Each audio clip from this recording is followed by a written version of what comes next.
Hello, my beautiful badgers. Messi Coda back again with another game dev interview. We're joined by Dreamteck, who you might remember came on the stream a few years ago to talk about the Unity assets, which since have become free, absolutely free on the Unity Asset Store, so they can focus on making incredible games such as Lifeslide and the brand new Overrider, which we're going to be talking about in this stream, and getting a lot of open and personal conversations about what it takes to run your own game studio and make games, especially the impact the pandemic has had on them. So sit back, enjoy, and I'll see you all in a moment.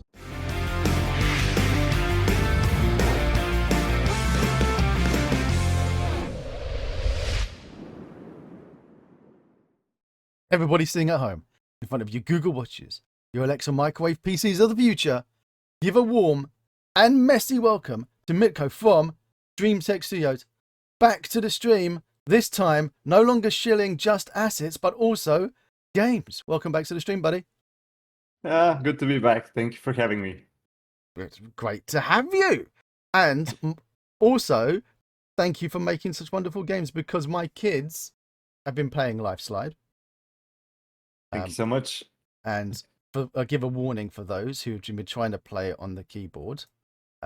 Don't. It is very difficult on the keyboard. If you do have a controller, plug it in. If you can play it on the keyboard and you're successful, then you're a better person than I. I've just smacked my headphones on the microphone. Apologies for that noise. It is a beautiful game. Let's put the trailer on so people can see what Lifeslide is. And last time you came on, you were developing Lifeslide, and it was using Dreamteck splines. Right. And the endless runner. Forever, yeah. Forever runner that you've got, still available on the asset store. And it is beautiful. Stunning, I gotta say. Congratulations. How has it been going? How has sales been? Thank you. Well, sales haven't been that great for the game, so this game alone hasn't been able to sustain our studio in nowhere near the needed amount. But that's how indie games are. Like, you have to learn to market, you have to establish yourself on the market, you have to learn from your mistakes. This game in particular, it had a couple of mistakes in its design, I would say, that kind of prevented its success, I'd say. But I'm very happy with what we achieved and with what we learned. So yeah, Lifeslide on Steam and on Nintendo Switch has been out. Like on Steam, it's out since 2021 August, and last year, because like we're already 24, but 24, May 23 we released it on Nintendo Switch, which was a huge challenge actually for this game specifically. Like, not in terms of graphics, but in terms of the level generation and having it run smooth on the system.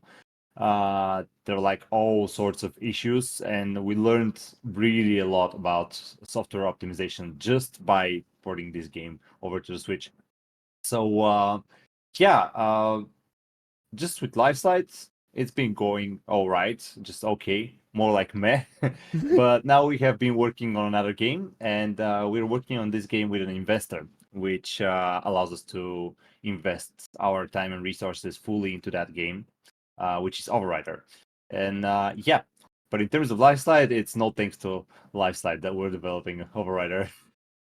So you learn all of those things from Lifeslide. It was interesting that you said that there was game design choices you feel weren't the best. Well, what were they? Right. So if you look at the trailer and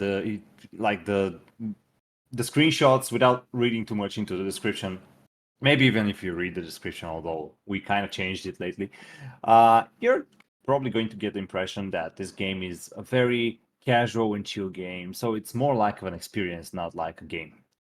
Psych. It's not. It's actually very challenging.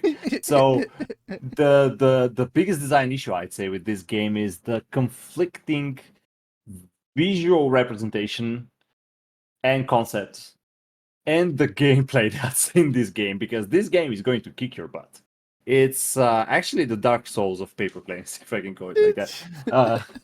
It is very challenging. It only uses 4 directional inputs to navigate. and one button to use power-ups. So it's like a total of 5 buttons, or like just the analog and another button on a controller. But yeah, the mechanics there are hardcore because you're a paper plane, so you don't have like an engine to propel you.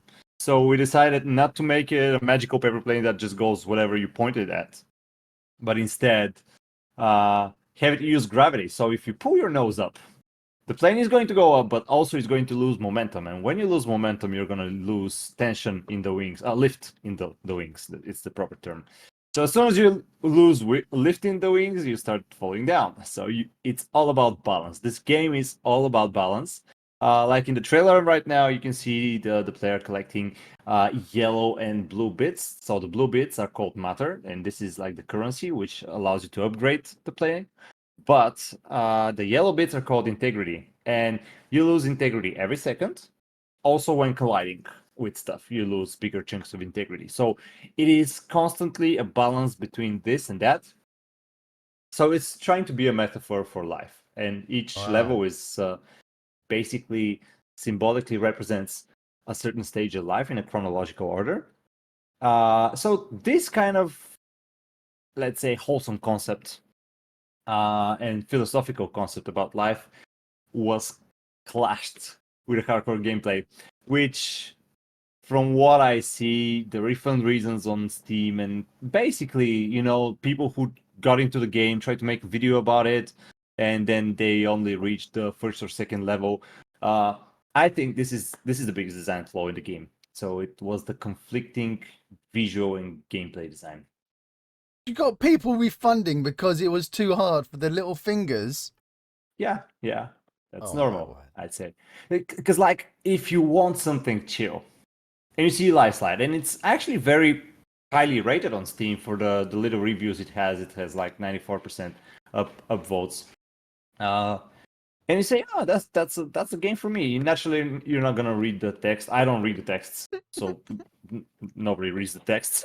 Although we did put a huge title saying it's not what it looks like just right at the beginning of the text, but it didn't seem to work. So yeah. You're looking for a chill game, something to just pass time with, or just invest in an emotional roller coaster without having the game require you to master a game mechanic, and then you collide with the hardcore game mechanics. I love that. I love the fact that people don't read the description. You should basically have the description saying, "Look, this game's going to kill you." Right? yeah, that's what I was thinking, but I just kind of I was trying to preserve the spirit of Life Slide, so not say this game is gonna kill you. But yeah, I think even if we put that, people still aren't gonna see that and not gonna. Yeah. Right, I'm gonna load it up quickly. Yeah, let's see. Right, let's see Can me do. fail. Right. Because it's important that people see me fail. We got to do that. Now, this, if people can see at the asset store page at the moment. Yeah. People can grab your Forever Endless Run and Forever Endless Runner engine. Say that 5 times fast, and make their own Endless Runner game. You've made it free. And we've had it in the chat. Joe, it says, "Thank you for open sourcing your deprecated assets so people can learn from them, even though Unity released their splines." Yes, well, Dreamteck splines is still better than Unity splines. Just want to say that. Arguably, yes. What's it like though now? Are you in the support? Do you have even more support that you're having to deal with because honestly, you've made it open? Yeah, the thing with the free assets where we release the statement is that we are not going to deal with support. That's the main reason we made it free.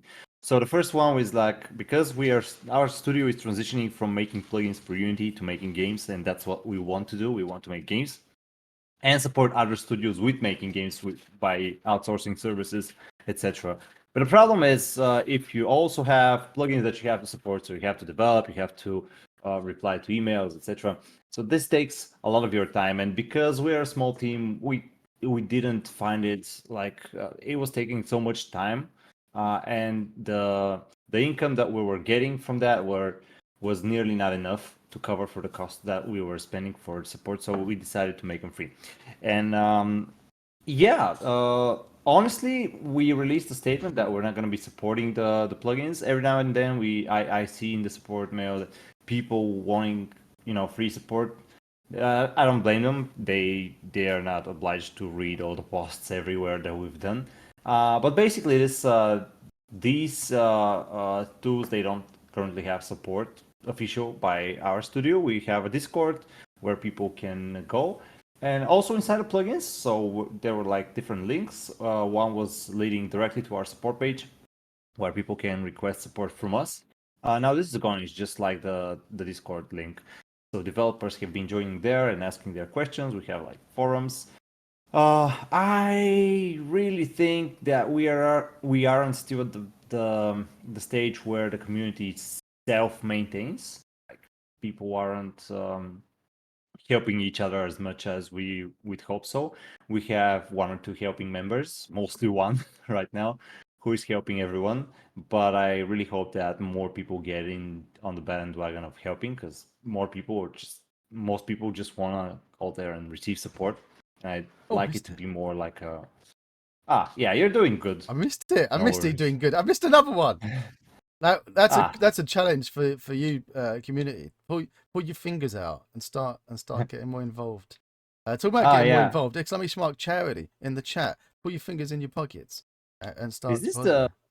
Is this a keyboard, or are you playing with a controller? Oh, I'm using the key. I'm using the keyboard. I'm using I'm using the controller. Right.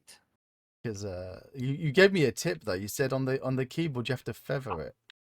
Oh yeah. But it really depends on what you're familiar with. Oh, come on, get up. Come on, get up. Get up. Oh. Give me some height. Oh, there we go. No, go down. So beautiful. See, now this is what I meant. Stay close and parallel to the ground for a good flight.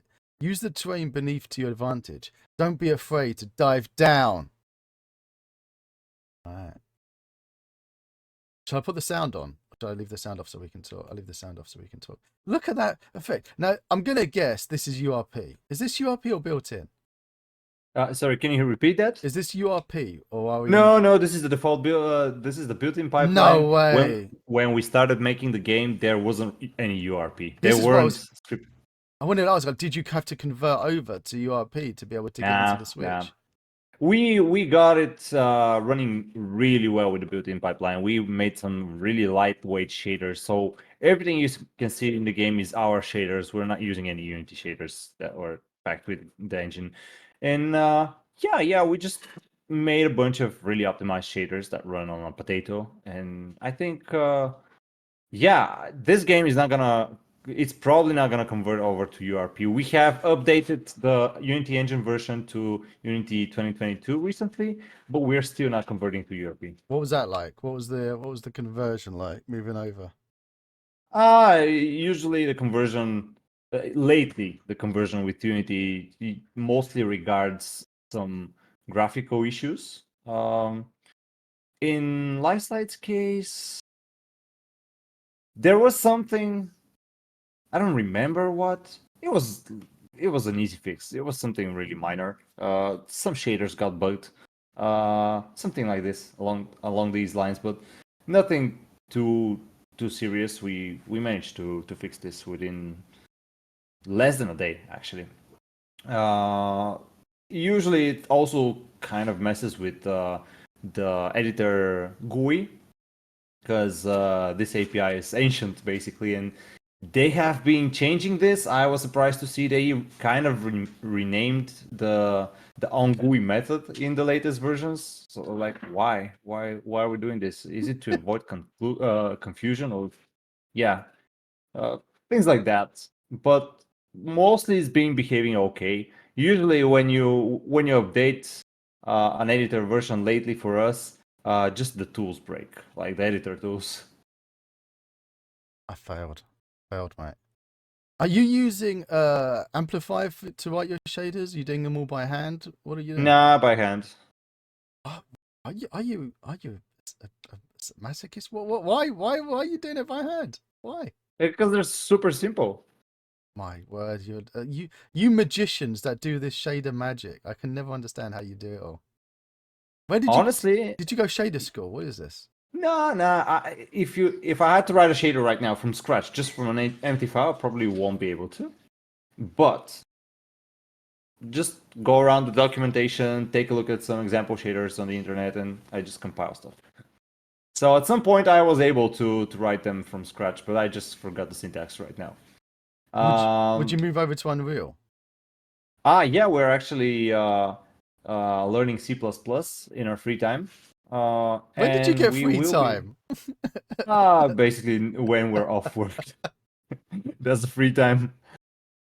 But yeah, we're learning C++ right now, and we are learning.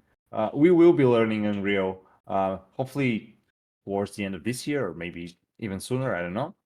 So maybe we'll also get into Unreal, because we want to be engine agnostic. We don't want to be bound to a single engine. And the whole thing with Unity that happened last year was kind of a refreshing reminder that, you know what, if you swear to a certain technology only, it's gonna be bad for you. So yeah, we like to have the choice, and so that's why we're moving on to something else. Like, not moving on to, but expanding to something else. Have you played with Godot yet? No, no. Actually, I will probably in the next couple of years, I will probably be less and less into the technical side. Like, I'm not gonna be programming as much. And probably just go towards managing, hopefully. Oh, so close, so close. Oh, I felt I was doing well. Ah, man, Uh, I see everything with a huge delay, like yeah. 4 or 5 I second tried to delay. So stream to you over the Discord, but it started eating up all the bandwidth. nah, don't worry. So Oh man, the thing with live slide is you have to avoid steering too much left and right, like I've just noticed that. a little bit. Yeah. Well, I think it's a beautiful game, and I'm gonna give up, so that we can go Yeah. and check out Overrider. But I You can. did see what I was talking about. I'm not rage quitting.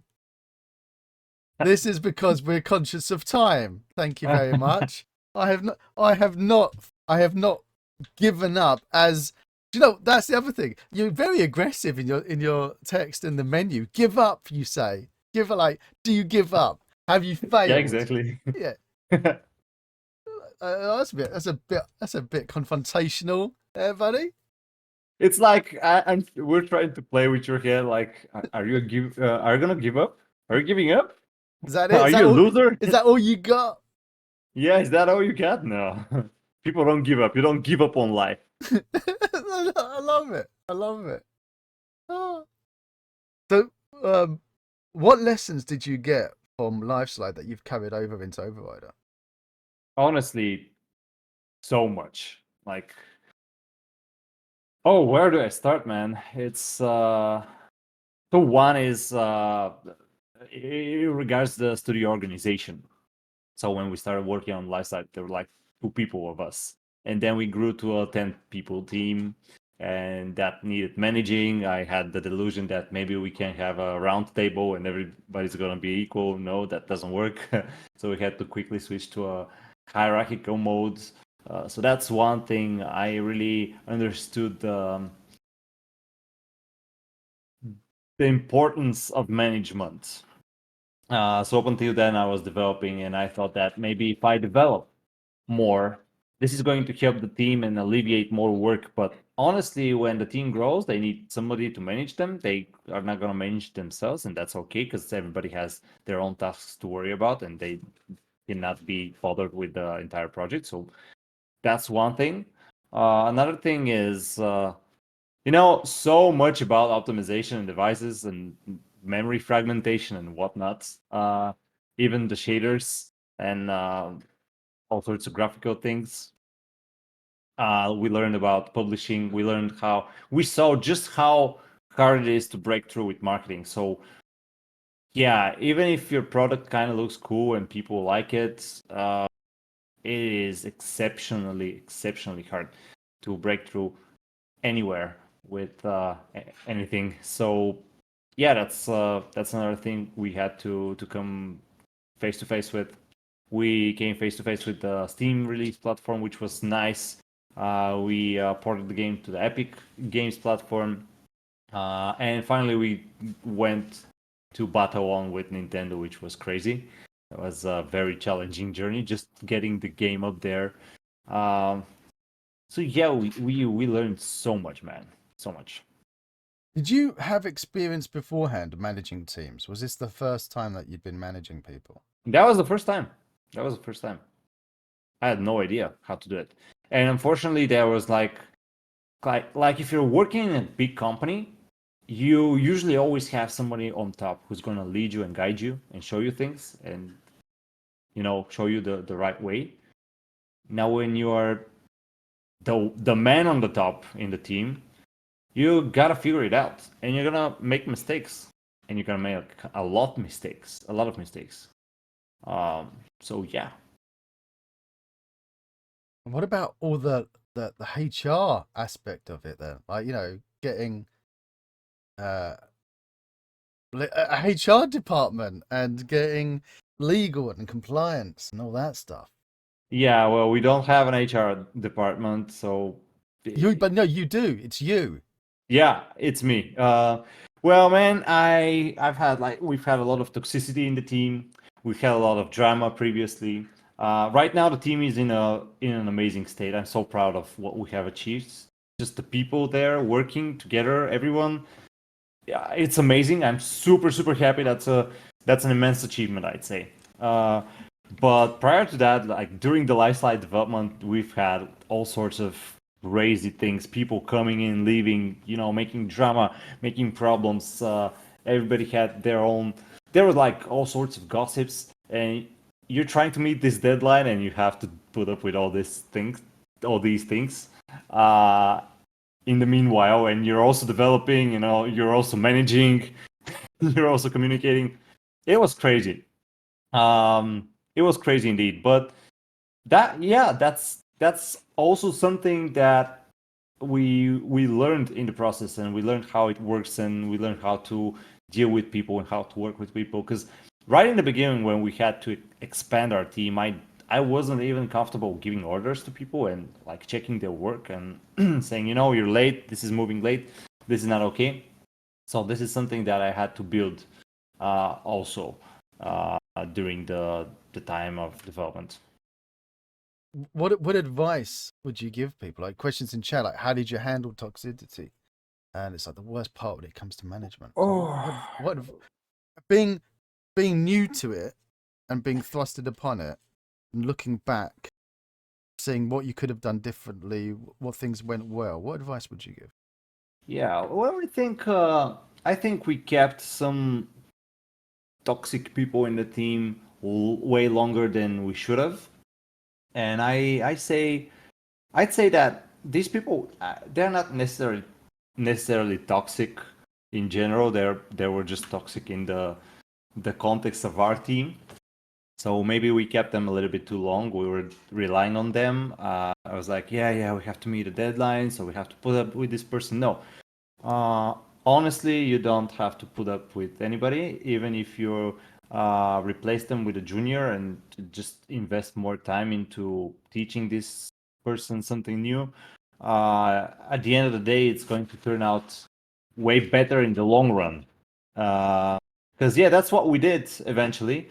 We hired juniors, and I took it upon myself. Like for 6 months, I wasn't developing and managing as much as I was teaching, and I was working really closely with them, like every day. And right now, these guys they've grown so much. One of them is becoming our lead developer right now, and he's amazing with helping people, communicating with people, asking the right questions at the right time, keeping up with deadlines and everything. He's amazing. The other one is very creative, and he learned to, bypass some issues in a very creative way, which I really admire. And we just built a team that was like from the ground up.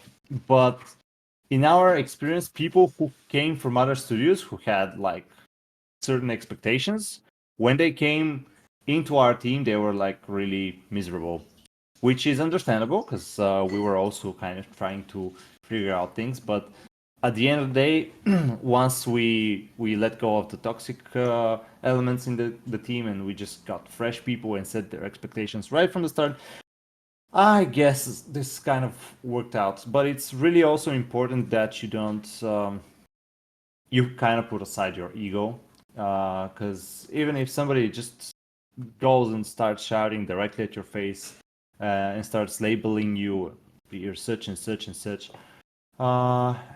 you gotta be like chill. You gotta set your ego aside and say, you know what, yeah, I understand this person, or I don't understand them, but I don't have to. In this case, I just want to no, actually, I do have to understand them. If you need to listen to them very carefully and understand their issue. That's So that's that's the that's actually, when you're the boss, you need to. yeah. So, but the problem is that sometimes it's very hard because the issue is buried somewhere very deep underneath all these screams and pleads and the labels and whatever. So yeah, it's basically you have to set your ego aside and just be ready to work with this person and just keep your calm. And then have You a mentioned setting expectations, which seems to be is that where a lot of these problems arise from is teams people coming in and expecting you to be behaving differently, maybe more experienced or working in a certain way that they're used to, and when they're not, they're frustrated and struggle to actually articulate that. You said manage expectations. yeah, probably. I really, to be honest, I've never worked in another studio, so we've always had Dreamteck right after we finished school. So I don't know how it is like switching from one company to another and getting used to something and then having to change your paradigm. I have no idea how this works. Maybe I should have done that, but I didn't. I never did. Well, there's no rule that says you have to go get a job somewhere Yeah. before you start your own. But when you've got people, and that's one of the things about getting experienced people from other studios, that you feel, well, I haven't worked at another studio, but this person who's coming in has, so we're going to be able to benefit from their knowledge and their experience. And Oh yeah. you're hoping that they're coming in. And I suppose that's when you say manage expectations, that they're aware, like, there's going to be a certain level of responsibility on their shoulders to be somebody who will help give guidance through their experience, but knowing that actually they're not a decision maker, so they can generally just recommend and give guidance, but they can't actually enforce policy change or enforce a direction. And maybe you can sense where toxicity or frustration can come from in people, and it's really great. I'm not great. It's really great to hear your story about how you went from just you and your mates setting up Dreamteck, who you know each other, so you're able to handle each other and you know what each other are like, and you've made these assets and you built Lifeslide together, and then you've gone from that to actually dealing with other human beings that you don't have experience with, that you don't have currency in the bank already with. Yeah, that's what we had to do. And yeah, I do agree. Something else I'd add to that, what you said, is like, at least in my experience, just apologies. Can you just give me 1 second? Sure. There we go. Yeah, my girlfriend turned off the lights, so I Is had that to because ask her. is that because you had no power, or is it because like Uh, he's just sitting no, there? no, because she came home and she just turned them off.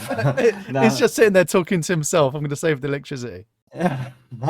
No. I can't. She's not imaginary. She's real. Can you come on to the camera, please? Don't make her come onto the camera. She's making. She's actually not my girlfriend. She's my fiance now. Yeah. She's gonna. Hello. Hello. Yeah. There's a delay. Yeah, but right. Okay, so that delay was. Yeah, sorry And I about love that. the fact that you got the Christmas tree in the background. Yeah. Well, now that I have a woman in my house, there ought to be a Christmas tree.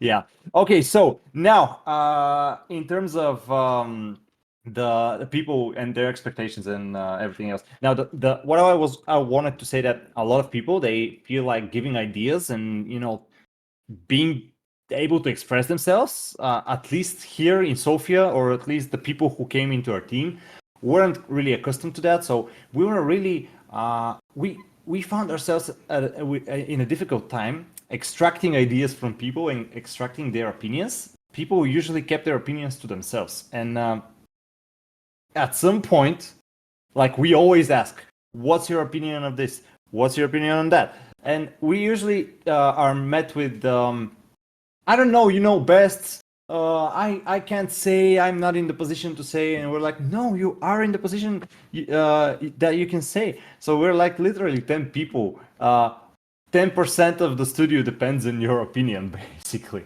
So the thing is that they don't give us their opinion, and at some point in time, they kind of internalize something and they lash out and say, nobody's listening to my opinion, nobody cares about me, I am just here to work and collect my salary. And we're like, no, this is the furthest from what we want from you. Like, we want people here to care, and if you don't care, you shouldn't be here. And so that's the mindset we kind of changed in our team. If you don't care, you shouldn't be here. Like, we are a small team, we can't provide great salaries and amazing perks. We're just a small team. There's a lot of work here, but what we can offer is this kind of experience where you're closer to the process and where your opinion matters. And if this is something important for you, then you should stay here. If not, then we try not to waste your time.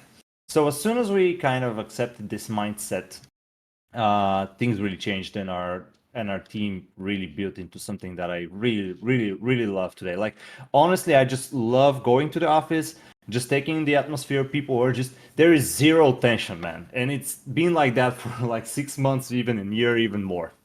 It's just zero tension, which I love.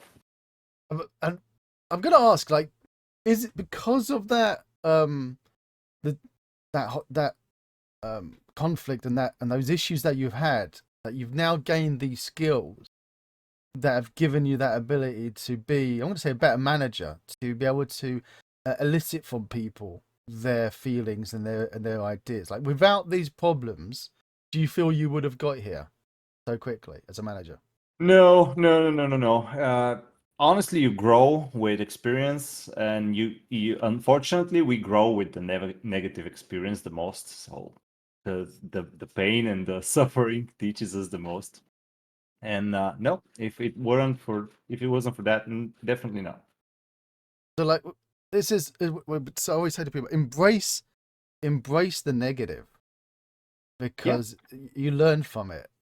Without the negative, absolutely.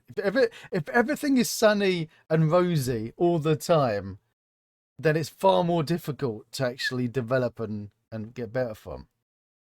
Yeah, absolutely. 100% agree.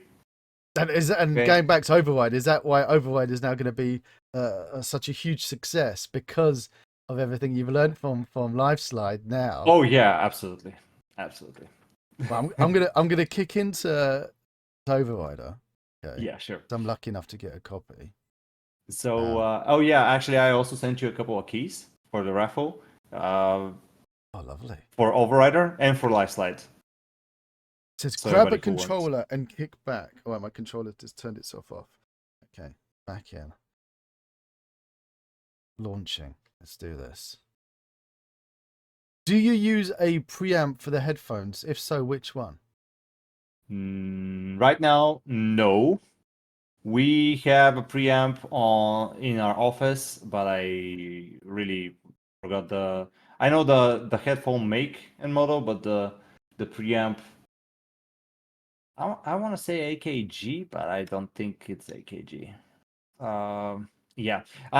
In my house, on my computer, I don't know what the problem is, but the preamp, as soon as I plug it in, any USB port, doesn't matter the port, I have something like a periodic distortion surges where the sound just like distorts for a period of 1 or 2 seconds, then like maybe a minute or 30 seconds, there's no distortion, and then like once again it ramps up. I tried putting the preamp on different places, tried different ports, couldn't get it to work on my computer.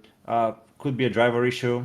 Couldn't figure it out. So I don't use a preamp. I just use my headphones directly plugged in. Thank you for the question. Right, I've loaded up. I haven't put any sound on, so that shall I put no a bit problem. I'll put a bit of sound down the bottom. The sound. Hang on, let me. So. Yeah. This is the streaming hell, the first room. Right. There's so much detail that the bitrate goes crazy. Right. Okay. If I go to the options, should I turn down? What have I done? Okay, go back here. Should I? Okay, just for the control. Are you using a controller? I am using a control. Invert mouse, and I'm using a controller, and I would never invert my mouse. Yeah. I will go to my death having never inverted my mouse on a computer game. Yeah. I don't. I don't know anybody who inverts it, but I know there are people. So No, because of the legends. Most of them in the chat are mouse inverters. Wow. And they know how I feel about mouse inverting. I love this. I mean, how did you come up? Like, oh, this was nice.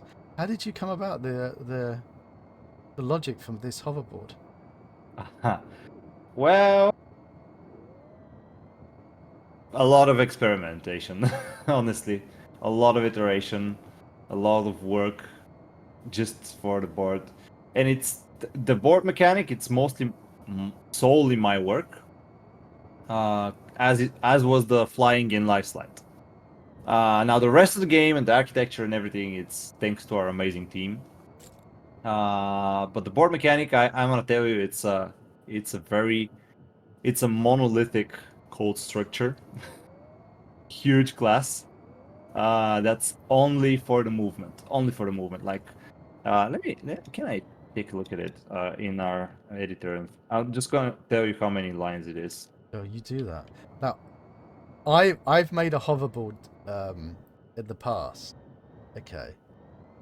And I've got to tell you, I did it very dirty. It was 2 invisible spheres under it to give the illusion that you're that's the hovering. same that's the exact same approach I used at the beginning. Two spheres with suspension. Yeah. But it doesn't work very well. Like, for example, if I want to jump on a platform and I don't jump high enough, if there were spheres, they would collide with the platform and it's going to look weird. So I'm just going to collide with something that's not really there. When jumping, disable the colliders. Well, Smokes and mirrors, mate. Smoke and mirrors as well as that's I never thought about this. Yeah. Well, I'm glad I never thought about this because I would probably have gotten into that solution, and I really don't like the solution. I like the fact you've got a real solution. Yeah, it feels lovely. It does feel nice. The movement class is 1,600 lines of code. Just the movement class. There's like a lot of other classes that are stacked on top of the player. And what we did is we are using 6 raycasts. I found a solution for oh my god, I just lost the word for that. PID controllers.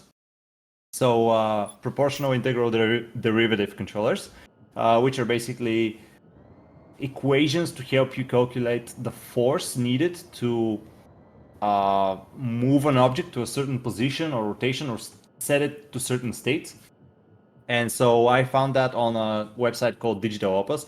Am I allowed to post links? Hang on. I don't. Maybe Daniel, I can show. Daniel, can you please give he's on the account name you're under the account name Dreamteck, aren't you? In the chat.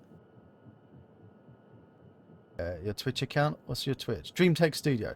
Please, Sally, can you give Dreamteck Studio permission to permit them to post links? Otherwise you can stick me. I don't know how to do it. That's why I've got. That's why I don't people know better either. than me. Why is she saying mum dad? Mum dad. Right, Yeah. dear. We're picking up. I'll put some voices on. Right, dear. We're picking you up quite badly. What happened? I Is he found the drunk? grid. Is he drunk? He's drunk. My body got digitized and then reconstructed somewhere else. I don't know why she's a bit German, maybe Austrian. It's real. It's the grid. Congrats, Vera. Your stubbornness led you on a journey to your biggest yet mess. Your biggest yet mess. Your biggest met yet? Okay. Yeah, I messed it up. I have to fix this. Yeah. You're part of the grid now. What's the grid? As an added bonus, our village is under attack. But as an added bonus? By robots.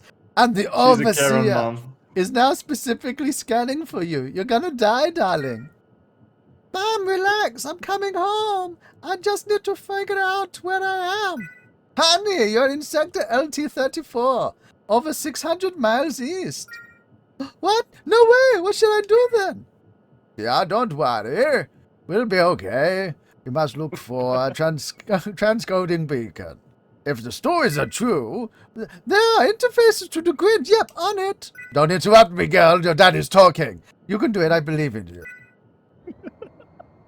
Man, we need to get you for voice acting. I want you to voice the entire game, like the Vira character and one. Dude, Amazing. If I Honestly, do I think if I do the girl and the mum, you're gonna get no one playing the game ever again. I think actually it's quite the opposite. It's this just going to blow up just because of that, and we'll just split the revenue. Okay, so yeah, about the hover mechanic, we found an article about PID controllers. So what we did is we use 6 raycasts, and we collect information from the 6 raycasts. We figure out the velocity at the point of each raycast at every physics cycle. We calculate how much force needs to be applied to each point to keep the hoverboard steady at a certain ground height. And then we basically apply the force all at once after we calculate everything. So that's how we solve the hoverboard thing. So there's a couple of things that you need to learn about the game. The first is the blink ability, which is actually a dash ability. I've just picked up help yeah, when I didn't need help. I just wasted this health pickup. No, you didn't. Actually, when yeah, these ones you're not gonna pick them up. But if you look at the health bar below, you see that there's like a smaller, lighter health bar underneath it. So yes, when you get damaged, you're going to your main health bar is going to drain, and the lighter health bar is also going to drain. Every second is going to drain and is going to try to refill your main bar. So it's like a passive healing, but it's as long as you have something in the lighter bar. Now, once the lighter bar depletes, if your health is full and you collect a health capsule, this is going to replenish your lighter bar. I don't know. I think I butchered the explanation. Yeah. How when you're coming up with the game mechanics? We were chatting with D-Knight earlier about Phasma, and he was saying that he was doing his beta tests, and he had his testers playing with him, and he was constantly changing, even like quite core, the way the gameplay. Have you been doing that with Overrider, like when you with your testers, or are you sticking? So you We gauge like changed the how. game Oh a wow. lot. We changed it so much. Honestly, there wasn't even supposed to be combat in the game. Now it's all about combat. Really? Yeah, the game changed so freaking much. We've had moments where we did back and forth as well, but not really because every time we did back and forth, something else had changed, so it wasn't really back and forth. In the thing like, yeah, it's better like this. No, it's better the other way, and we just iterate through the different states. But more like, yeah, it has been the biggest challenge with this game has been figuring out the design. Nothing else. Tell you what, I get a little bit of motion sickness jumping around a lot. Ooh, that's bad. Mainly it's me. I'm like that on a lot of games. Right. Honestly, once we had a playtest with a girl who was working for us as a PR, and I was like, you know what? Let's play the game together so we can figure out what makes it fun and basically get acquainted with it. And you know, yeah, she was like, yeah, okay, sure. And so I gave her a very early alpha version, and so she played, and at some point she was like, "Can you please excuse me?" And she went away. And I was like, okay. So I waited like 1 minute, 2 minutes, 5 minutes, I think 6, 7 minutes. She comes back and she's like, sorry about that. I just threw up. I was like, Wow. what? Yeah, I got motion sick. Like, ah, wow. Okay, I'm sorry. It's okay. It's okay. I've done this with other games. Oh, by the way, yeah, these markers are broken that you're currently. I see it with a little bit of delay, but there's like broken markers right now that show there is something, but there isn't actually anything. Ah. So just keep it in mind. Some markers are just gonna be broken. So what you're looking for here is you collected a couple of batteries, these yellow things, and there's a person at the top of the hill uh, who wants these batteries, so you have to go deliver them to them. You're not getting my batteries, person on the hill. These are mine. Some people get motion sick from just about any motion. Yeah, because I'm also trying to read chat at the same time, and my head's going left and right. It's not helping. Now, we had Bacon and Games earlier, who was over at Armour indie game publishers. Right, And yeah. we had Phasmo who did everything himself. How are you doing with Dreamteck? Are you using publishers? Are you self-publishing? So far we've self-published. We've had very bad experience with publishers so far. Hopefully Oh, this is going to change because I don't really want to deal with publishing. We want to are you allowed focus to on tell making. us about the bad experiences you've had? Uh, just going to simplify it and just generalize it, but it was a publisher who did something that wasn't supposed to be done. Like we had a contract with them for something, and then they want to publish the game on a different platform, and they sent us contract. And while we were reviewing the contract, they already uploaded the game to the other platform. No way. So we sent a cease and desist, and they were a pretty good sport about it. They was like, "Oh, we were very surprised by this. Okay, so in this case, we are terminating the contract, and we are going to pay you all of the income that the game made on the other platform, and we just don't want to work with you." And I was like, "Yeah, okay, so." This is probably because they want us to make it look that we did something not okay, and that's why the contract was terminated. But basically, they went ahead and did something with our signature. Wow. Not to mention the game was cracked. So they cracked the game from Steam to publish it on another No platform. way. Yeah, which was okay. At one point, you can view this as like a very helpful thing. So they're helping us because we said we are busy right now. We need to provide a proper version for this platform, but we need to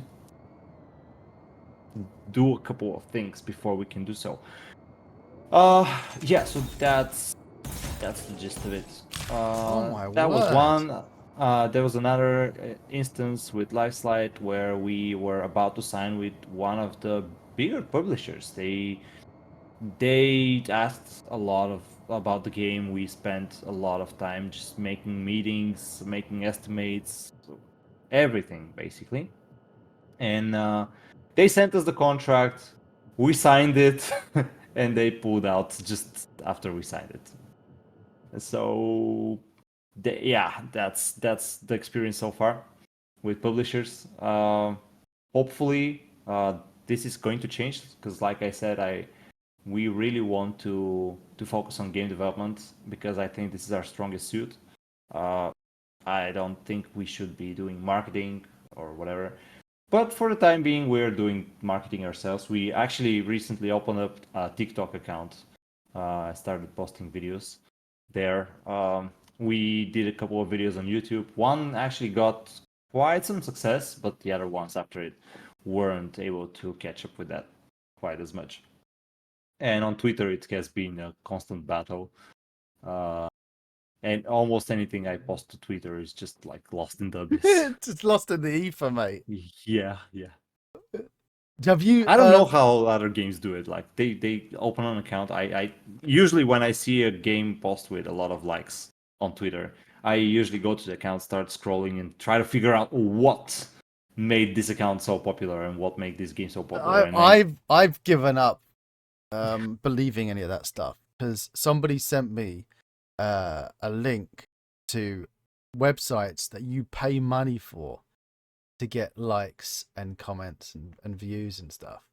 And I was right. arguing, like I said, how, like, especially YouTube videos, like how is this YouTube video from this person who's got like 500 subscribers got a video that's got 50,000 views, right? Like how like this is amazing. What did they do to do that?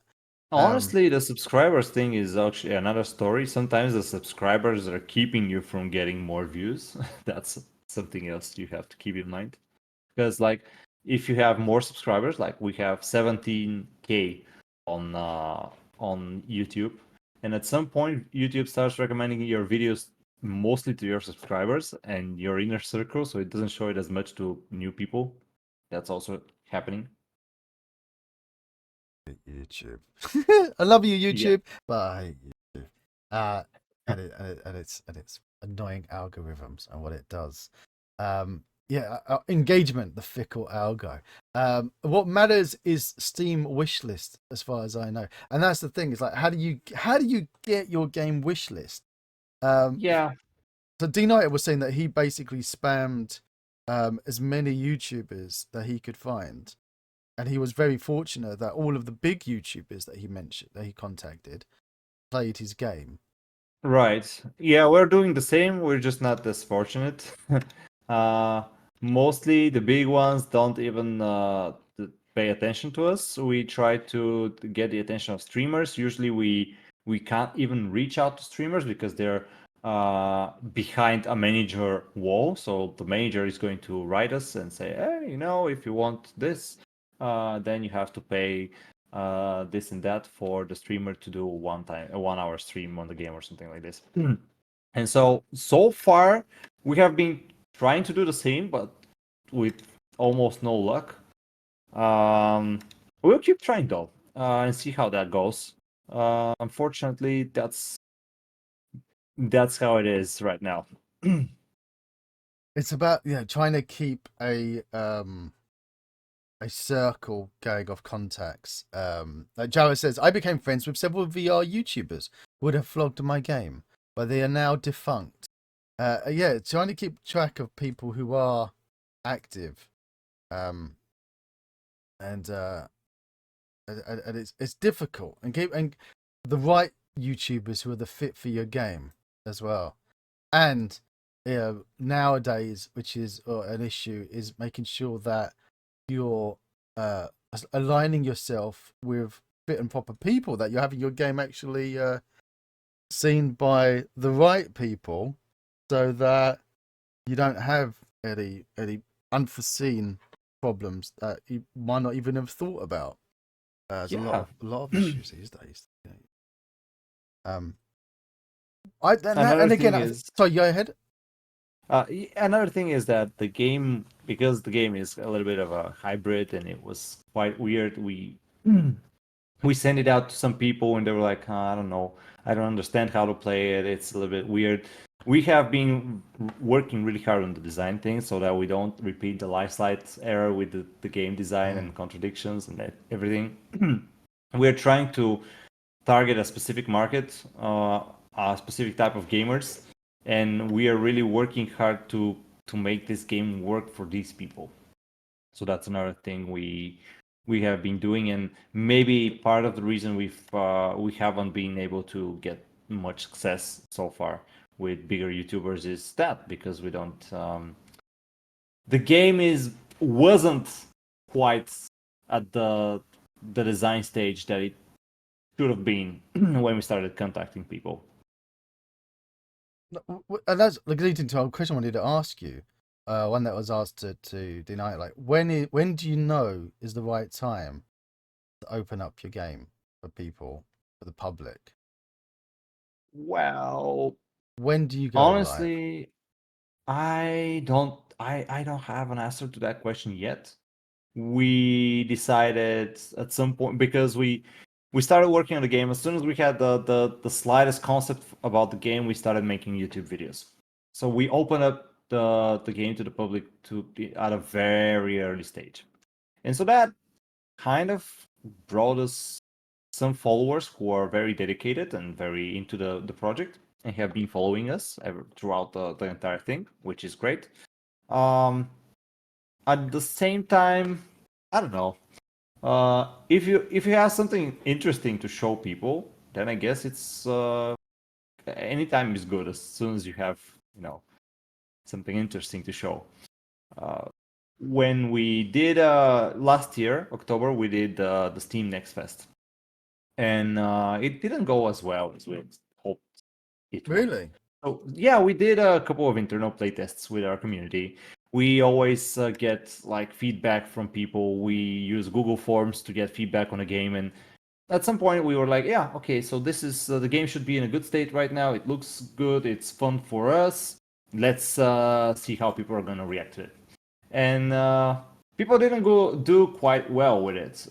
It was a little bit more challenging. The skill floor for the game is very high.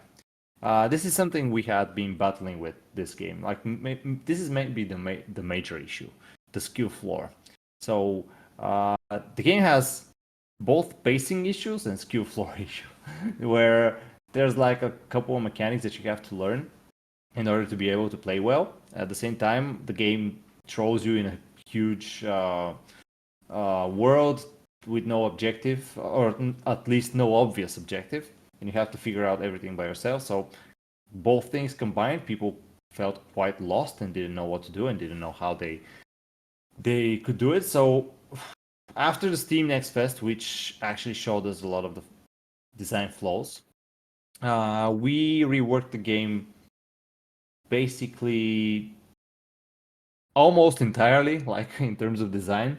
We changed so much about it. Like, for example, before it was a challenge getting to a certain velocity and staying at that momentum when you get to there, because we were focusing the challenge of the game around the riding, and so using the terrain to your advantage, etc., etc.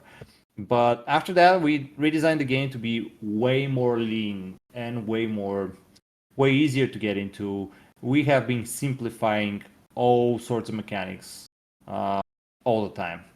So we're trying to make it as accessible as possible. Currently, as it stands, the market is familiar with Risk of Rain and very simple games which don't really allow. People are familiar with dash mechanics, with just regular movement, things like that. But momentum, keeping momentum, things like that, they're just like a very new concept for the general public, I'd say. And so we're trying to introduce this concept to the general public, which has its own challenges. I love the fact that I'm watching the video at the moment, like the Yeah. before and now. And as you're saying, like you had a vision for how the game would be. Just boosting over your mouth. Have the vision of what the controls will be like using the terrain, and then as your tests go, like realizing that actually we've got to make it simple or scale it back, and then take it from there. With these, on all these changes, and like we talked about the different versions, maybe have a hoverboard with balls under it and stuff. Are you finding that? I don't. Disclaimer: that's a prop. When you see the video, it comes up as a body and a body bag. Like smoke and mirrors, and when you're simplifying the logic, did you find it easier on the game development process, or actually is it sometimes harder for game development when you want to make it simpler? So, it is harder. Yeah, it is harder because making it simpler usually means that you have to remove stuff. So how much do you remove before the game stops being what it is? So the process of dialing back. Oh wow, we have ads in the video. Yeah, you got ads in the The video, process mate. of dialing back all the things and still keeping the game's identity has been a big challenge. Yeah, that's one of the biggest challenge, honestly. Oh, Time Splitters, Joe64 says. Yeah, I love that game back in the day. How big, like now because you started off, you're very small. Like, how many of you are working on the art, and how many of you are working on the code, and how many working on the sound? And for those who don't remember, um, sound's a very big part of Dreamteck with Brenda. Yeah, Is that included? Are you using your old assets in yeah, this? yeah. Blender is in there. Dreamteck Plans is in there. We don't use Forever because we Because it's don't not have because a use for it. We it's have a new technology for the level generation, which I'm really proud of. We use we have a system that combines terrains basically, and it's an interesting piece of technology. But yeah, so we have two people working on the art. We have one people working on level design and game design and balancing. We have roughly three people working on code. We have one people working on sound effects. We have one person. We have one person working on sound effects and one person working on the music. But this one person working on the music, he's the same person that made the Life Slide soundtrack. But he right now is working with a friend of his. So there's like, I guess there's two of them. So two people working on the music. What else? We outsourced some animations from one guy, and then another animator came in. So basically, I think this is just about it. Like the user interface, I had to design it myself. We couldn't find a person to do it within our budget and with what we wanted exactly, and in the time frame that we wanted. So I had to do it myself. Um, what else? What else? What else? Oh yeah, the story. We hired a person for the story. He wrote the world building for us. He worked with us for that. And I think this is just about it. Have you started to use AI at all in your cycle? Yeah. We do use AI for some art stuff, for some icons, mostly for concepts at this point. We use AI sometimes for coding. Some of the juniors use it to generate some code, like for example. But it's really important for us, for me, people who use AI for coding, like the AI is going to write their code, to understand what the code does. It's really really important. So yeah, we try to encourage that and say, yeah, if you're gonna generate it with ChatGPT or something, just make sure you understand it. Just make sure you read it. I also myself generate code with ChatGPT because I'm lazy sometimes, and it just gives me a good starting point.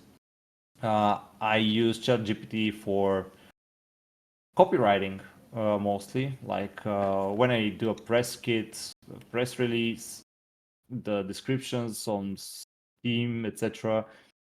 Definitely use AI there, but we don't like have AI for 3D models, textures, things like that in the 3D art pipeline. We don't have it still integrated. And I don't know, maybe along the lines, along the way, we'll find a good tool for that. As the new Unity's AI solutions that they're coming up with for making textures and icons and things. Has that been of any interest? Have you been keeping an eye on that? I personally haven't.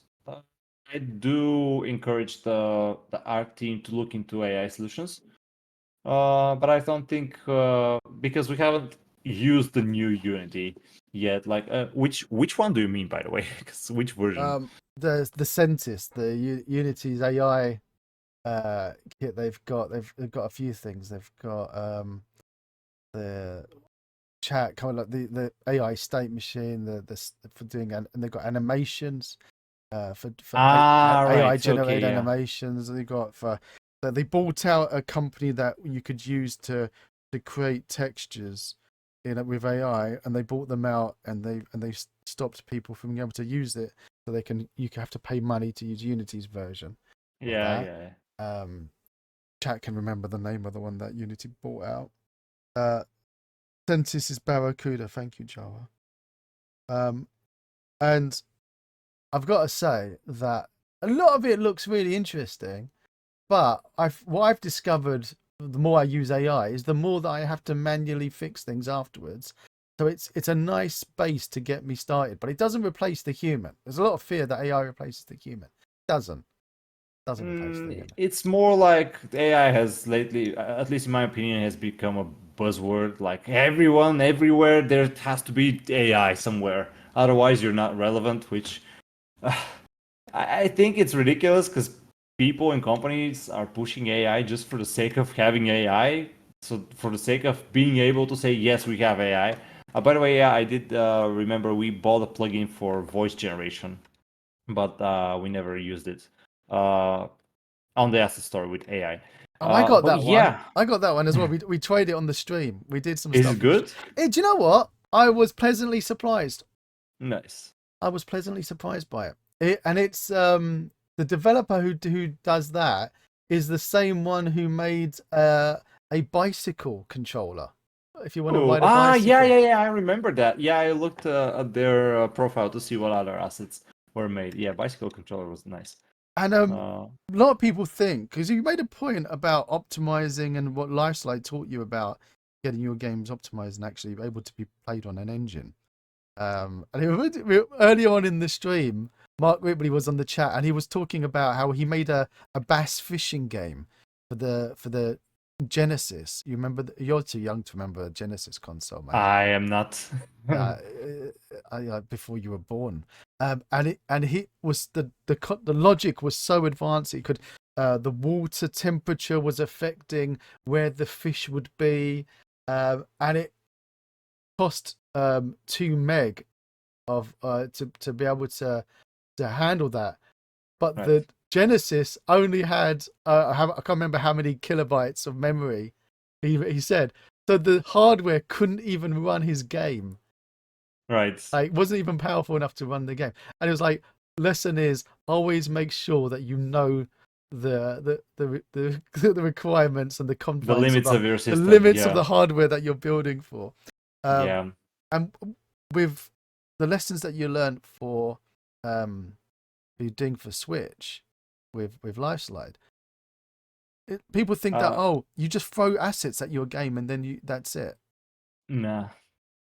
You have to really be. By the way, yeah. One thing I'd say, I'm a huge fan of retro consoles. So I've watched a lot of and read a lot of materials on how to develop for the NES, uh, for Genesis as well, and I was really blown away by the hardware limitations back then.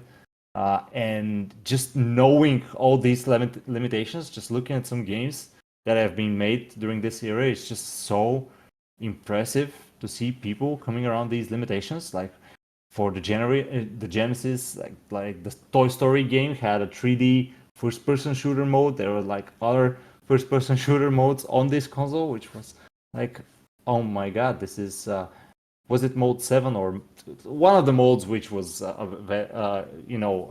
capable of stretching textures, and just devs using this creatively to make 3D looking games. Not only that, but like on the NES where for example, because on the NES you are very confined to what kind of sprite you can use. For the sprites can be only 8 by 8 pixels. So for example, Super Mario consists of a lot of these sprites. It's not like a single image, and nowadays we take this for granted. Like if we have a character and it's a 2D game, we're just gonna render the camera, the character in a succession, and we don't care about that. And Unity is going to figure out the sequence for us. It's going to generate and slice the sprites. But back then, oh man, like for example, the Mega Man character, because there is also a limitation in the colors palette that you can use, which is I think 3 colors. Mega Man, basically, his eyes are a separate sprite on top of. Yeah, I was super impressed by the limitations of the more like by the games that people made back then with these limitations. It's just crazy. When you're learning from all these history, are you seeing parallels like nowadays? Like you can actually take advantage of those experiences that you're reading about. Like, oh, that's an out of the box way that they solved that. That we could actually do something similar with Overrider. Yeah, we've I wouldn't, because the hardware limitations back there were so hardcore. I don't think the solutions there, at least from what I've read and searched, really apply nowadays to the games. But just the inspiration, the way of thinking that you kind of gather from reading this is just really eye-opening, I'd say. Exactly that. Like you're inspired to think in a different way, to not always have to conform to the manual when it comes or the teaching. So like how you're I'm gonna say like you're a fantastic developer. Obviously you are, but is that like because you started Dreamteck out of university, out of school? Did you study all of this and you had a good education at university, and that's where you've got this from? Or is this self-taught, or since you were 3 years old you picked up your first computer and you were a guru game developer? Yeah, so my first computer was, you were very close, was at the age of 4. And I played Heretic, Earthworm Jim, Rayman. These were the first video games I think that I got to touch ever, and I was instantly in love with video games and wanted to make them. But yeah, so in college I studied computer graphics and design. So I was very lucky to be in a private school just for that. And this private school, it existed for a very short period of time. It was like I went into it, I graduated it. A couple of other classes graduated after me, like 2 or 3 classes, and then the studio bankrupted. So the school bankrupted. So they weren't around for long, but just that window when I had to attend college and I had the amazing opportunity to be there. So that school kind of taught us. So we started off with Pascal, and Oh then we wow. moved on to Java and C++. But we weren't like hardcore developers. I don't. Looking back, I don't really appreciate the way that programming was taught to us. Like Pascal was okay, but then C++. Uh, very, very poorly thought.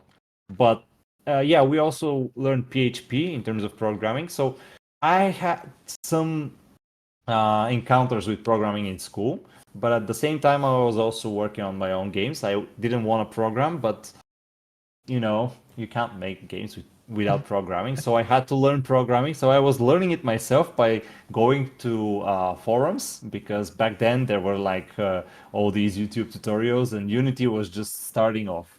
It wasn't the engine that is today. So the way we did it was with forums, and it wasn't Unity, it was an engine called Genesis. So I was learning to program for this engine.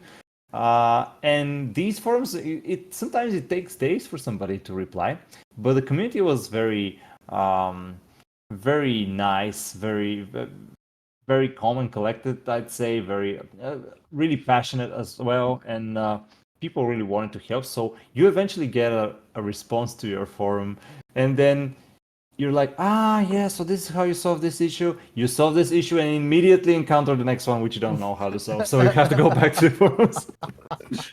Yeah, and that's still the same today, mate. That's still the same today. Don't worry. And nothing has it's changed. just faster. It's just faster. Somebody's gonna tell you. Maybe ChatGPT is going to tell you how to solve it.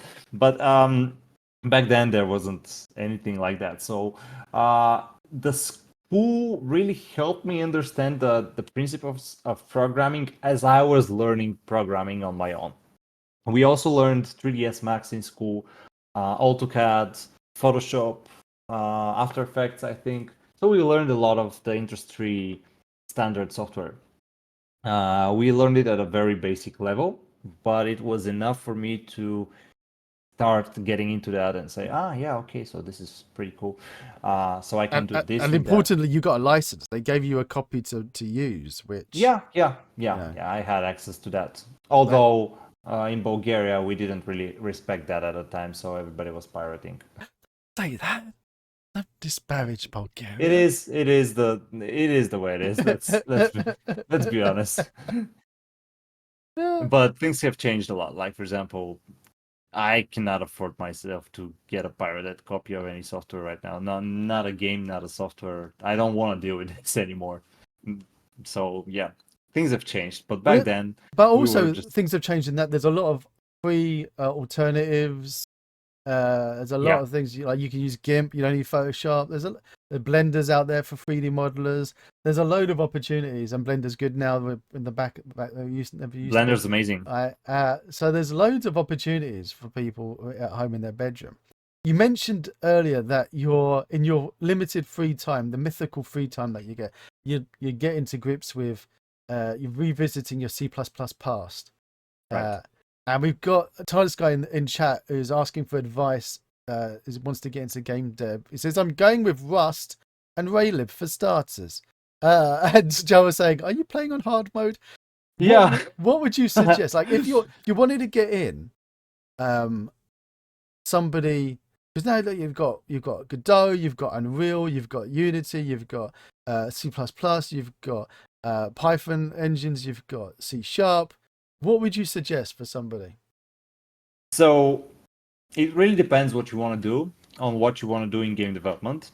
Like, if you want to be a very technical person, if you want to get to know computers better, and if you want to understand the basics of programming and things like that, then I'd say, yeah, go with C++, go with a lower level language. It is going to be harder to get into, but you will be, most of the time, you will be occupied with learning the basics of how machines look. Like, for example, C++ does not protect your arrays from reading an index that doesn't exist. So, for example, in C++, if you define an array of 10 elements and you try to read the 11th element, it's gonna read it, man. Whatever is in that cell, in that address in the memory, is gonna read it, and it's going to try to return it into the value of the array that you have specified. So go figure what's wrong. It's not gonna give you an exception. It's going to probably crush your application or not crush it and give you a funny value, and you have to figure out what it is. So this is really hardcore. Yeah. Other things like that are like that as well in C++. I like to compare C#, the language that I'm accustomed to, and C++ as like two sorts of vehicles. So C# is like the modern vehicle with Parktronics, with cameras and all the lane keeping and all the things, all the safety features. While C++ is a manual transmission, doesn't have Parktronic, doesn't have anything. It like even doesn't have an AC. It's just going to be. They're both vehicles, but one is going to take a little bit more care and more experience to drive than the other. And I'd say it really depends on what you want to do with game development. Like, if you're not sure what's the best for you right now, like if you're going to be a design person or a technical person, if you're not sure, I'd say go with an easier alternative like C# or even Lua or Python or whatever you find. Like maybe in Godot, there's like Godot script. But if you're sure that you want to be a technical person and you want to delve into the technical aspects and more low-level aspects of programming and development and understand computers better, then yeah, I'd say go with C++. Because I personally I didn't want to get acquainted with all these things myself. I didn't want to program, as I mentioned. I was looking for an alternative, which let me make games without programming. So naturally, I would gravitate to a more safer and easier to learn language instead of C++. But yeah, it really depends. And now I consider myself I'm quite proficient with building an architecture for a product. But yeah, and the architecture part, it's not bound to the language. Like for example, you can learn good architecture in a higher level language, and you can translate this to a lower level language after that. But if you want to go, balls deep into the programming and system development and everything, then definitely go for something more low level. I love your description. I always see that C# is like somebody stroking your hair, going, "Don't worry, I know what you're trying to do. Let me do it for you. Let me help you with that." And C++ is like not helping. It's like got a stick poking you. Go, "What are you trying to do? Go on, do it then. Do it. If you want to do it, do it. No one's going to help a man. you. Do it. Just do it." Oh, that didn't work. You didn't know what you were doing, did you? Like, and then smacking you with a stick when you fail. Exactly. That's the difference between C# and C++, I feel. Also in Unreal, one more thing really quick. I have a close friend of mine who's working with Unreal in another studio. They're outsourcing. And he was like, the other day I had to add a toggle box to one of the material inspectors. It took me editing 23 files. What? To be able to get it. And I was like, 23 files? Yeah. And that was only the visual part, so not the back end. Oh man, this is more reasons why I don't play with Unreal. I dabble with Unreal. Yeah. Oh my word. That's that's painful. Right, you mentioned we got some presents to give out, but we haven't had any donations for a while. The last donation was 2 hours ago. Guys, you have to step your game up. We were so close to hitting our mark of 1,000, right? We're at £807. The last donation 2 hours ago? How is that acceptable from anyone? It is not. It is not acceptable. So go over to the page, click those links, put some donations in, click it, do it. You know you want to. Let's change that right away. Actually. Let's change it. Let's do it. Right. Well, what gifts are we going to give to people? What are we going to do? Yeah, so we got life slide keys and overrider keys. I have a little bit more overrider keys than life slide keys that I can give. Overrider is currently on Steam, but it's how can I say it? It's an early preview of the game. It's not the full game. It's not nearly done. It's not public. You cannot buy this game right now. So the keys are just for this early preview right now. It's even well before early access, early preview. People keep that in mind when you're spamming him with feedback like, "Oh, 1 star." Right? If you win a copy, you've got to actually be helping and giving feedback to help grow this game. Give them advice. Give them your feelings like you're playing the game, so they can use it.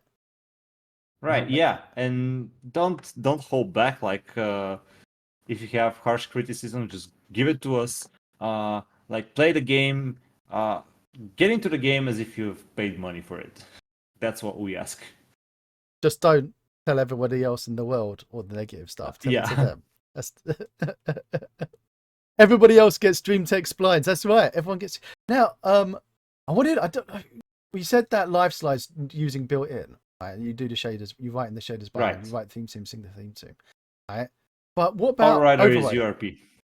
So, but are you using are you writing the URP shaders by hand, or are you using shader graph? Shader graph. What would you recommend for people wanting to get in? Straight into shader graph? Yeah, definitely shader graph. It's going to give you a good grasp of what's happening underneath. We've got an anonymous donation of 10 quid. Now we're allowed to give a giveaway. The rule is we're not allowed to do any giveaways until we get donations per each section.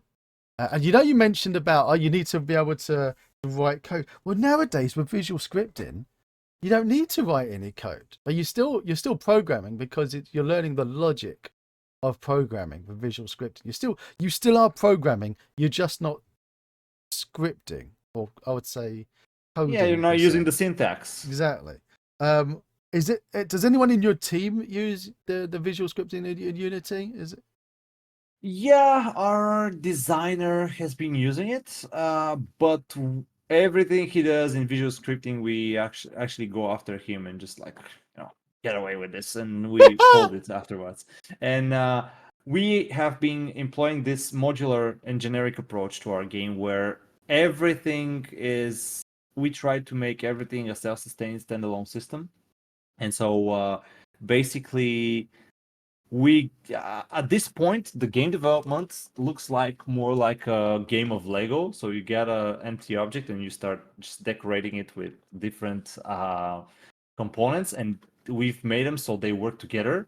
And you can build a lot of things, like you can build enemy behaviors, you can build effects, you can build all sorts of other behaviors just by decorating and stacking things in the game object. So right now, visual scripting is not even needed that much, because the way we did it and the backlog of the systems that we made, it has just grown so immensely that you can just take a couple of components and they're gonna do the job for you.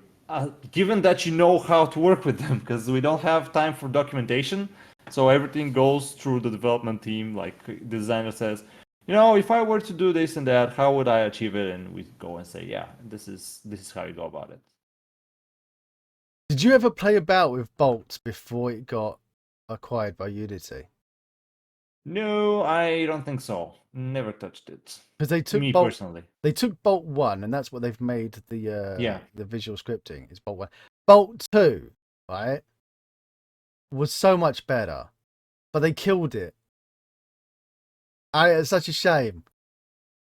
You'd be a lot more forgiving and loving of it. And the other thing I loved about it, when Bolt came on and we did the stream together and we were playing about, what I really loved about the visual scripting is that, because I chat question chat any tips and advice, and you do your nodes, and then you click the button, and then it outputs the code, and it tells you this is what your code is.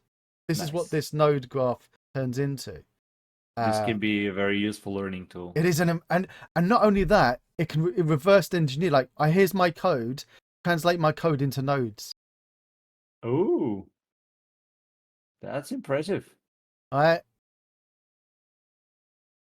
But where are we now? We don't have it. We don't have that kind of functionality. Oh well. So why did it kill it though? I have no idea. Because it was a different the way that they went about it. The architecture was different, and it wasn't what Unity wanted. They were right. And I think I'm not. I don't want to paraphrase or say things that get people in trouble. But basically, they're used to using Bolt 1, and they went, okay, well, this is what we're used to, and we're using it, and they've made things and they've hooked into it, so they've integrated with Bolt 1, and then they were like, oh no, we're not going to bother throwing all of that away and redo all our integration and work for Bolt 2, which is a shame. Bolt 2 can still be on the roadmap. No, don't even think about it. Likewise, I'm not even that confident on netcode for game objects, right? They acquired ML API. It turned into a note code for game objects. We've got Altaruna coming on in a bit for multiplayer, and yeah, I would say about that.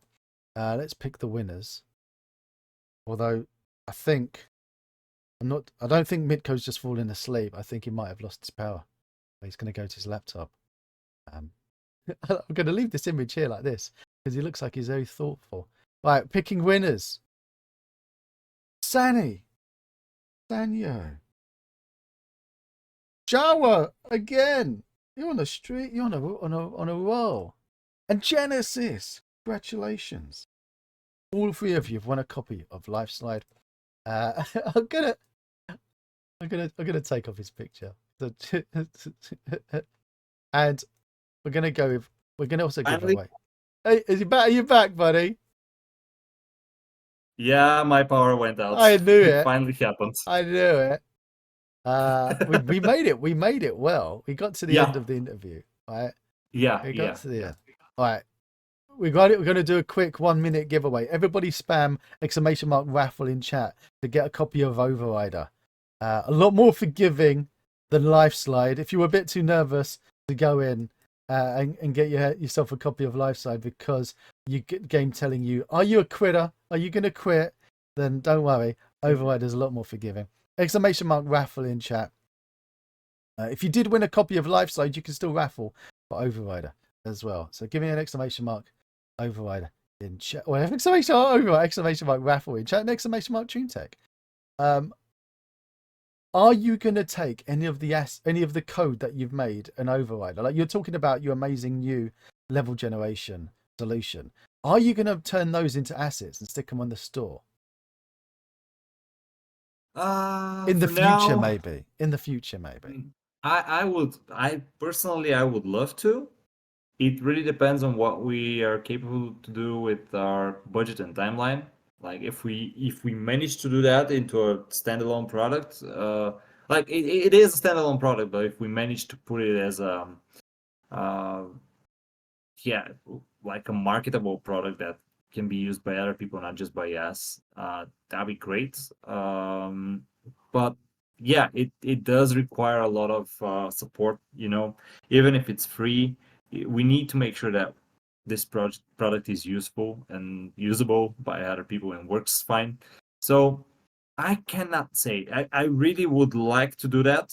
Really would like to do that because I think it's a really great plugin. But we'll see. I reopened the raffle so that bearded guy can do it because he forgot to put the exclamation mark. You do need to be a follower of the stream. If you're not following the stream already, click that follow button. Okay?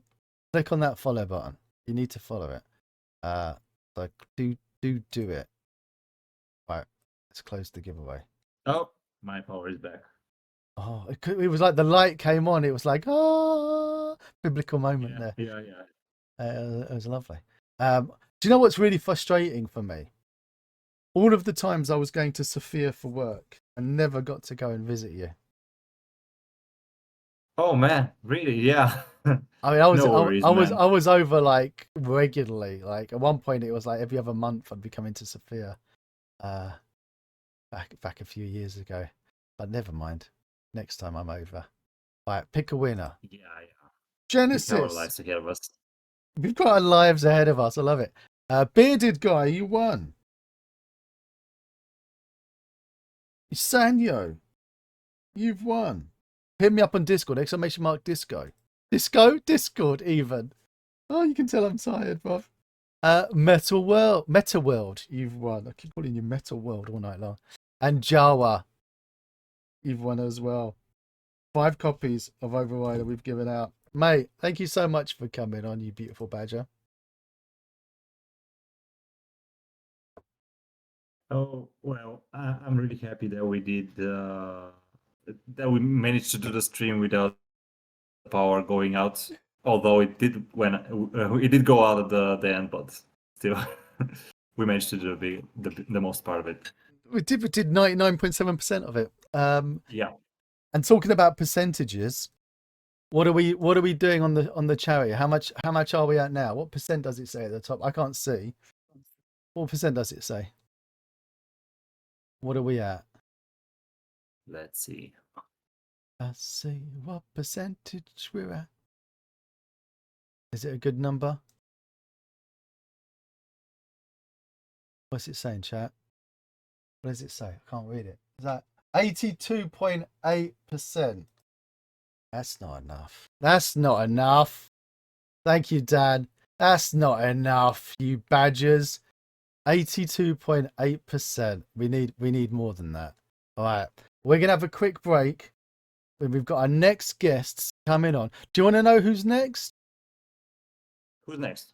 The Orange Coder. Now, this might help you because if you're wanting high performance of lots of characters on screen, you're going to need to have his GPU-based ECS animation baker that they made specifically because they're working on a VR game, so they need performance. Right. That's pretty cool. That is pretty cool. Things like that have always been really impressive to me. Also, the Epic Battle Simulator, I think, back in the day, where they developed it, like huge battles, that was super impressive as well. I don't. It's not the same guy, right? But no, not the same guy. Yeah, it's just like things like that always really impressed me. Well, I hope you're going to stick around and watch that one. I hope you still got power so you can watch the next interview. I do have power, but unfortunately I have to get off because I have other things in the well, do you know what the good news is, mate? There's a VOD. You can always catch the VOD afterwards. Yeah, I will take a look at the VOD. And also, if people are watching the VODs after, the charity page is still going to be open. You can still donate even when you're watching the VOD. The donations don't end. Keep donating, even when you're VODing. So if you are watching this on a VOD, click on that donate button. You can still do it. You can still make a difference in people's lives. All right, buddy. I'll leave you to have the final word to people. What are you going to say? Thanks for having me. Been a really... It has been a blast. Sorry for the power outage. And our plugins right now are free. We don't support them because we want to really transition into a game development studio. Hopefully that goes well for us. It has been a rocky 2023 year. But hopefully this year is going to be a little bit different. And I wish a lot of luck and success to everyone else because right now with the recession in the game industry, it's a little bit tough.